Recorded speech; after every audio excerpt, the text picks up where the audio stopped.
Hey Marion, it's Brian, the librarian. Quick 90 seconds or less how to get to faster access to your Google Drive and all of the stuff on our Marion team folder. If you go down to the bottom left-hand corner, click on the window. There's a new little added app. It's called Drive File Stream. Double click on that. You're going to have to, first time you go in, you're going to have to add your Google ID, which is your school email, and then your password. When you click on it after that, it will automatically open up to your drive. So my drive is all of my junk. The team drives are all of the team drives I've set up, one for Marion's stuff, and one if you have a grade level one or however you wanted to do that. Then you are magically set up, ready to go.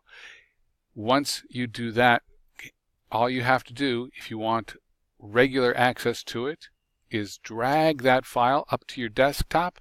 It'll stay up there. If you don't like stuff on your desktop and you'd rather have it down on the bottom, it's pinned to the taskbar and boom, it shows up down there.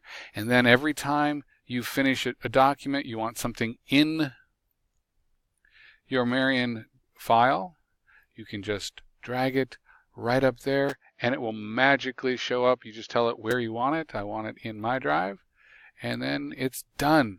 That's simple. And I did it 90 seconds.